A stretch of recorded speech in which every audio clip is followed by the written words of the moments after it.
Hi friends, ನಮಸ್ಕಾರ. ಮತ್ತೊಮ್ಮೆ ತಮಗೆಲ್ಲ ಪೂಯಾಸ್ ಕಿಚನ್ಗೆ ಸ್ವಾಗತ. ಇವತ್ತು ಡೆಸಿಕೇಟೆಡ್ ಕೋಕೋನಟ್ ಪೌಡರ್ನ ಬಳಸಿ ಒಂದು ಲಡ್ಡು ಮಾಡೋದು ಹೇಗೆ ಅಂತ ತಿಳ್ಕೊಳ್ಳೋಣ.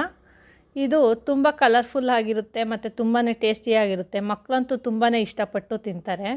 ನೋಡಿ, ಇಷ್ಟೊಂದು ಕಲರ್ಫುಲ್ ಆ್ಯಂಡ್ ಟೇಸ್ಟಿಯಾಗಿರೋ ಲಡ್ಡು ಮಾಡೋದು ಹೇಗೆ ಅಂತ ನೋಡೋಣ ಬನ್ನಿ. ಒಂದು ಪ್ಯಾನ್ಗೆ 2 ಕಪ್ಪಷ್ಟು ಡೆಸಿಕೇಟೆಡ್ ಕೋಕೋನಟ್ ಪೌಡ್ರ್ ಹಾಕ್ಕೊಳ್ಳೋಣ. ಈ ಕೋಕೋನಟ್ ಪೌಡ್ರನ್ನ ಸ್ವಲ್ಪ ಲೈಟಾಗಿ ಹುರ್ಕೋಬೇಕು. ಸುಮ್ಮನೆ ಒಂದು 2 ನಿಮಿಷ ಹುರ್ಕೊಂಡ್ರೆ ಸಾಕು, ಕೊಬ್ಬರಿ ಘಮ ಬರುತ್ತೆ.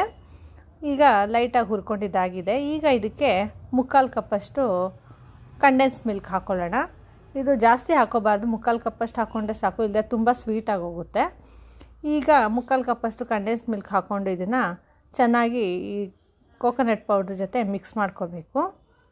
ಹೀಗೆ ಮಿಕ್ಸ್ ಮಾಡೋವಾಗ ಸಿಮ್ಮಲ್ಲಿ ಇಟ್ಕೋಬೇಕು. ಸಿಮ್ಮಲ್ಲಿ ಇಟ್ಕೊಂಡು ಮಿಕ್ಸ್ ಮಾಡ್ಕೋಬೇಕು. ಇದು ಚೆನ್ನಾಗಿ ಮಿಕ್ಸ್ ಆದಮೇಲೆ ಮೀಡಿಯಮ್ ಫ್ಲೇಮ್ ಇಟ್ಕೊಂಡು ಹುರ್ಕೊಬೇಕು. ಆ ಕಂಡೆನ್ಸ್ ಮಿಲ್ಕು ಕೋಕೋನಟ್ ಪೌಡ್ರ್ ಜೊತೆ ಮಿಕ್ಸಾಗಿ ಚೆನ್ನಾಗಿ ಹೊಂದ್ಕೊಳ್ಳುತ್ತೆ. ಈ ರೀತಿ ಒಂದು 5 ಮಿನಿಟ್ಸ್ ಫ್ರೈ ಮಾಡಿಕೊಂಡ್ರೆ ಸಾಕು.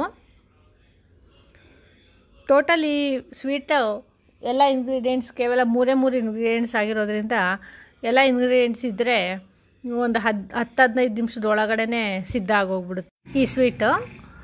ಈಗ ನಾವು 1 ಸ್ಪೂನಷ್ಟು ಹಾಲು ಹಾಕ್ಕೊಳ್ಳೋಣ, 1 ಟೇಬಲ್ ಸ್ಪೂನಷ್ಟು. ಈ ಹಾಲು ಹಾಕ್ಕೊಂಡ್ರೆ ಅದು ಒಳ್ಳೆ ಬೈಂಡಿಂಗ್ ಕೊಡುತ್ತೆ ಉಂಡೆ ಕಟ್ಟೋದಕ್ಕೆ. ಹಾಗಾಗಿ ಜಾಸ್ತಿ ಹಾಕೋಬಾರ್ದು, ಕೇವಲ 1 ಸ್ಪೂನ್ ಹಾಕ್ಕೊಂಡು 2 ಮಿನಿಟ್ಸ್ ಫ್ರೈ ಮಾಡ್ಕೋಬೇಕು ಅಷ್ಟೇ. ಚೆನ್ನಾಗಿ ಮಿಕ್ಸ್ ಆಗೋ ತನಕ ಫ್ರೈ ಮಾಡ್ಕೋಬೇಕು. ಇದನ್ನ ಸಿಮ್ಮಲ್ಲಿ ಇಟ್ಕೊಂಡು ಫ್ರೈ ಮಾಡ್ಕೊಳ್ಳಿ. ಈ ಡೆಸಿಕೇಟೆಡ್ ಕೋಕೋನಟ್ ಪೌಡ್ರ್ ಅಂದರೆ ಈ ಫ್ರೆಶ್ ತೆಂಗಿನಕಾಯಿದು ಬ್ರೌನ್ ಕಲರ್ ಲೇಯರ್ನ ತೆಗೆದು ಆ ವೈಟ್ ಪೋರ್ಷನ್ನ ಗ್ರೈಂಡ್ ಮಾಡಿ ಅದ್ರದ್ದು ಯಾವುದೇ ನ್ಯೂಟ್ರಿಷನಲ್ ವ್ಯಾಲ್ಯೂನ ಹಾಳಾಗದೇ ಇರೋ ರೀತಿ ಡ್ರೈ ಮಾಡಿರ್ತಾರೆ. ಅದನ್ನು ಡೆಸಿಕೇಟೆಡ್ ಕೋಕೋನಟ್ ಪೌಡ್ರ್ ಅಂತಾರೆ. ಈ ಪ್ರೊಸೀಜರ್ ಫಾಲೋ ಮಾಡಿ ನಾವು ಮನೆಯಲ್ಲಿ ಕೂಡ ಮಾಡ್ಬೋದು ಇದನ್ನ. ಈಗ ನೋಡಿ, ಈಗ ನಾನು ಫ್ರೈ ಮಾಡ್ಕೊಂಡಿರೋ ಈ ಮಿಕ್ಸ್ನ 3/4 ಭಾಗದಷ್ಟನ್ನ ಒಂದು ಬೌಲ್ಗೆ ಎತ್ತಿಟ್ಕೊತಾ ಇದ್ದೀನಿ. ಇನ್ನು ಮಿಕ್ಕಿದ್ದ 1/4 ಭಾಗಕ್ಕೆ ನಾವು ಫುಡ್ ಕಲರ್ ಹಾಕ್ಕೊಳ್ಳೋಣ. ಯಾಕಂದರೆ ಅದು ಲಡ್ಡು ಕಲರ್ಫುಲ್ಲಾಗಿ ಕಾಣುತ್ತೆ ಆವಾಗ, ಅದಕ್ಕೋಸ್ಕರ. ನೋಡಿ, ಈಗ ನಾನು 2 ಸ್ಪೂನ್ ಹಾಲಿಗೆ ಒಂದು ಸ್ವಲ್ಪ ಫುಡ್ ಕಲರ್ನ ಮಿಕ್ಸ್ ಮಾಡಿ ಇಟ್ಕೊಂಡಿದ್ದೀನಿ. ಈ ರೀತಿ ಹಾಕ್ಕೊತಾ ಇದ್ದೀನಿ.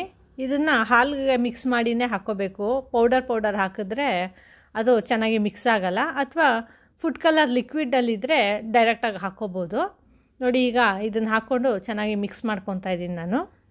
ಇಲ್ಲಿ ನಾನು ಆರೆಂಜ್ ಕಲರ್ ಹಾಕ್ಕೊಂಡಿದ್ದೀನಿ. ನಿಮಗೆ ಯಾವ ಕಲರ್ ಬೇಕೋ ಆ ಕಲರ್ ಹಾಕ್ಕೋಬೋದು, ಅಥವಾ ಅರಿಶಿನ ಕೂಡ ಹಾಕ್ಕೋಬೋದು.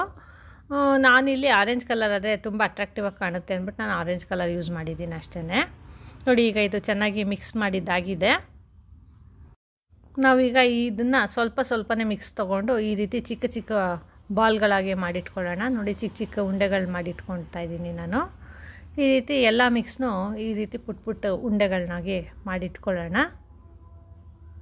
ನೋಡಿ, ಈಗ ಇದಾಗಿದೆ. ಎಲ್ಲ ಉಂಡೆಗಳು ಮಾಡಿಕೊಂಡು ಇದನ್ನು ಪಕ್ಕಕ್ಕೆ ಇಟ್ಕೊಂಡು ಈಗ ನಾವು ಮೊದಲೇ ಎತ್ತಿಟ್ಕೊಂಡಿದ್ದೀವಲ್ಲ 3/4 ಭಾಗದಷ್ಟು ವೈಟ್ ಕಲರ್ದನ್ನು, ಇದರಲ್ಲಿ ಲಡ್ಡು ಮಾಡ್ಕೊಳ್ಳೋಣ. ಈಗ ನೋಡಿ, ಇದನ್ನು ಮೊದಲು ಈ ಆರೆಂಜ್ ಕಲರ್ದು ಉಂಡೆ ಎಷ್ಟು ಮಾಡ್ಕೊಂಡಿದ್ದೀವೋ ಅದ್ರ 2ರಷ್ಟು ಮಿಕ್ಸ್ ತೊಗೊಂಡು ಈ ರೀತಿ ಬಟ್ಲು ಶೇಪಲ್ಲಿ ಮಾಡ್ಕೋಬೇಕು. ನೋಡಿ, ಈ ಥರ ಬೌಲ್ ಥರ ಮಾಡಿಕೊಂಡು ಅದರೊಳಗಡೆ ಈ ಆರೆಂಜ್ ಕಲರ್ದು ಬಾಲ್ಗಳನ್ನ ಇಟ್ಟು ಈ ರೀತಿ ಉಂಡೆ ಮಾಡ್ಕೋಬೇಕು. ನೋಡಿ, ಈ ರೀತಿ ಮೇಲ್ಗಡೆ ಎಲ್ಲ ಈ ರೀತಿ ಫಿಲ್ ಮಾಡ್ಕೋಬೇಕು. ಈಗ ನೋಡಿ, ಇದು ಫುಲ್ ಕವರ್ ಆಗಿದೆ. ಈ ರೀತಿ ಉಂಡೆ ಮಾಡಿಕೊಂಡು ಇದನ್ನು ನಾನು ಒಂದು ಬೌಲಲ್ಲಿ ಡೆಸಿಕೇಟೆಡ್ ಕೋಕೋನಟ್ ಪೌಡ್ರ್ ಇಟ್ಕೊಂಡಿದ್ದೀನಿ. ಈಗ ಅದ್ರ ಮೇಲೆ ಈ ರೀತಿ ರೋಲ್ ಮಾಡ್ಕೊಳ್ಳೋಣ. ನೋಡಿ, ಈಗ ಈ ರೀತಿ ಚೆನ್ನಾಗಿ ರೋಲ್ ಮಾಡಿದ್ಮೇಲೆ ಸುತ್ತು ಚೆನ್ನಾಗಿ ರೋಲ್ ಮಾಡ್ಕೋಬೇಕು. ನೋಡಿ, ಈಗ ಇದು ಸಿದ್ಧ ಆಗಿದೆ. ನೋಡಿ, ಈಗ ಇದನ್ನ ಪ್ಲೇಟ್ಗೆ ಇಟ್ಕೊಳ್ಳೋಣ. ನೋಡಿ, ಅದೇ ರೀತಿ ನಾನು ಎಲ್ಲ ಮಿಕ್ಸಲ್ಲೂ ಈ ಥರ ಉಂಡೆಗಳನ್ನ ಮಾಡಿಟ್ಕೊಂಡಿದ್ದೀನಿ. ನೋಡಿ, ಈಗ ಫ್ರೆಶ್ ಆಗಿರೋ ಮತ್ತು ಕಲರ್ಫುಲ್ಲಾಗಿರೋ ಕೋಕೋನಟ್ ಲಡ್ಡು ಸಿದ್ಧ ಆಗಿದೆ. ಸರ್ವ್ ಮಾಡೋವಾಗ ಈ ರೀತಿ ಕಟ್ ಮಾಡಿ ಹಾಫಲ್ಲಿ ಸರ್ವ್ ಮಾಡಿದ್ರೆ ತುಂಬ ಕಲರ್ಫುಲ್ಲಾಗಿ ಚೆನ್ನಾಗಿ ಕಾಣುತ್ತೆ. ಈ ವಿಡಿಯೋ ನಿಮಗೆ ಇಷ್ಟ ಆಗಿದರೆ ಲೈಕ್ ಮಾಡಿ ಮತ್ತು ಶೇರ್ ಮಾಡಿ. ನಮ್ಮ ಪೂಯಾಸ್ ಕಿಚನ್ಗೆ ಸಬ್ಸ್ಕ್ರೈಬ್ ಆಗಿ. ಪೂಯಾಸ್ ಕಿಚನ್ ವೀಕ್ಷಿಸೋದಕ್ಕೆ ತಮಗೆಲ್ಲ ಧನ್ಯವಾದಗಳು.